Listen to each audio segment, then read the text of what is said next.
What's up, everybody? Welcome to BioWest 3 Raw TV. Today we're going to talk about rest intervals in between sets. And this comes to me because I had someone recently that I'm working with actually send me their program. And, I asked for specific details. I'm like, be as detailed as you can be so I understand what the fuck is going on. So that when we build this program, I know what the fuck has been going on to see where we need to go next. Now, one of the things that he had put in there was he rests 60 seconds between, I said 45 to 60 seconds between sets. Now, I had to step back for a second. I was like, I'm not sure, his goal was to be lean and to actually have more muscle mass. Why someone would be resting that little? And I figured, there's probably still some confusion going on based on stuff that was bro science back in the day about burning more calories because you're resting less and not having to do cardio. And even stems back to Jay Cutler. Jay Cutler used to rest very little between sets when he was training, and I think that was part of the 90s, early to mid 90s training style that was kind of taking place. Like people were moving really fast between sets because they wanted to burn more calories. But what you have to understand is Jay Cutler and a lot of people like him recover faster than you do. Plain and simple. Ronnie Coleman recovered even fucking faster than they did. If you ever watched Ronnie's video, and it all boils down to recovery and what your body can handle. If you watch Ronnie Coleman's video, I don't remember which one it was. He was prepping for an Olympia. That's probably a couple of them. And he would end his day with an hour on the treadmill. It was like next to his bed in his bedroom. He would get up in the morning, so he'd sleep 4 hours after doing an hour on the treadmill, and his body weight just fucking moving his arms and shit. That's hard. Get up in the morning, do another hour on the treadmill, go to work all day, eat his diet all day, then go train 2 hours after his work day. Then after he's done with that, he would eat and come home and then fucking do cardio again. And not only would Ronnie train for 2 hours, but we've all seen the back-breaking workouts that have actually fucking crippled him now. And he would train each body part twice a week like that, and his body would recover. Now, some people would say, well, Ronnie Coleman's the greatest of all time, the GOAT. He had the optimal way to train. You fucking try to train like Ronnie. You try to train like fucking Jay. I tried Jay's split back in the day when I first fucking talked to him. Told me he was training twice a day, doing cardio fucking twice a day. I tried that. I overtrained like fucking this because I don't recover like that. I don't have that genetic ability. And most people, if you have it, you're not even going to be coming to me for advice. You're going to fucking be going in the gym, doing whatever the fuck you do, and you're going to grow. If you have that type of genetics, you're going to grow no matter fucking what you do. And it doesn't matter that you don't have to think about recovery and shit like that. You just don't. So, let's step back and we'll talk about this from a sense of somebody without superior genetic recovery ability.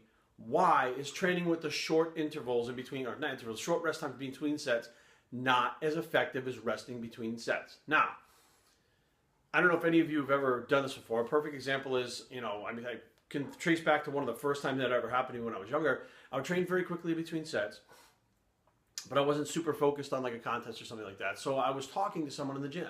So I was doing that 60-second rest, and I was using a certain amount of weight during the sets. And I went up to talking to somebody for about 2 or 3 minutes in between sets about something. It was diet, training, drugs, who the fuck knows what it was.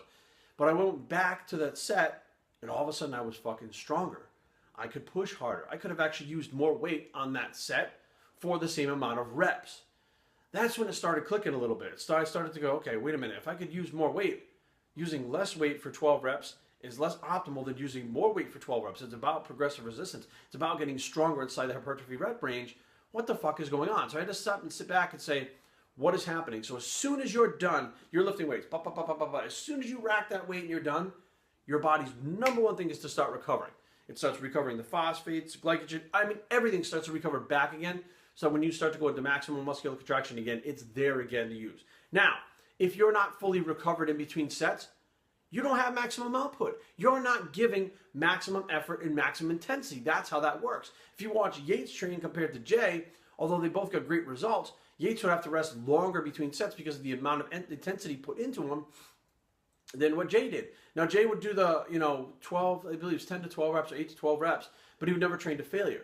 So the intensity was lower, volume was higher. Two different styles of training. Now, this individual that came to me was doing the low, rest periods or the short rest periods in between the sets. You're not going to be able to train hard enough to stimulate that muscle. Yes, you're burning calories, but look at it like this. If you're doing the 60-second rest and you're only giving, let's say, 80%, 70% intensity, okay? Now, how much do you think your metabolism is going to increase with 70% effort? Now, think about it like this. If you gave 100% effort, how much do you think your metabolism is going to increase during the workout, post-workout for, let's say, 8 hours, the quote-unquote afterburner effect, how much? It's going to be more than that 70%. So you have more boost in metabolism for a longer period of time by actually training harder. It's not about just going in there and trying to burn calories. It's about going in there and trying to fucking literally stimulate your body to increase its metabolism, to increase protein synthesis, oxidation of fats, utilization of glucose, to try to do all that stuff faster so that your body builds faster and loses fat faster and more optimal and more efficient. So you're not in there banging your fucking head against the wall, getting slow results or getting no results.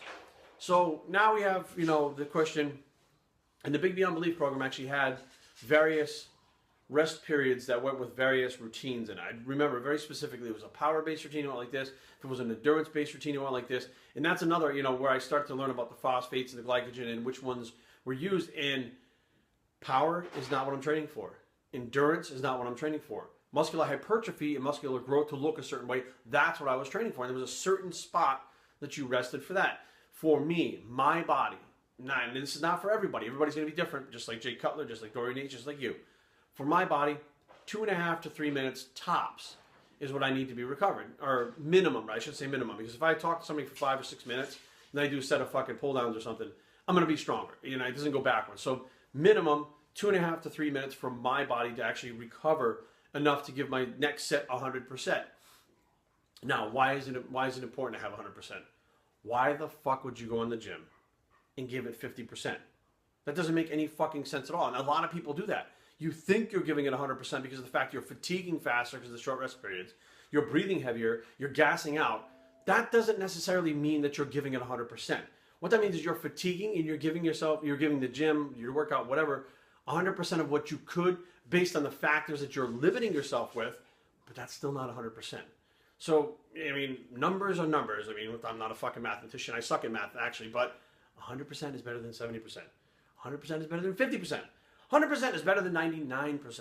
So try to get towards that 100% as much as you can. I guarantee you, results will come faster and you'll be happier with what you're seeing in the gym rather than listening to these other people like, you burn calories doing it. Listen, motherfucker, there's a million ways to do things, but the bottom line is, I'm not super recovery ability man. And 99% of you watching this are not super recovery ability men. And we don't have the fucking genetics that these guys have. So therefore, we have to do it a different way. We have to do it a more optimal way, a more planned, a more specific way than a lot of what these other guys are doing. BioStraining@gmail.com. Leave comments down below, but don't fight.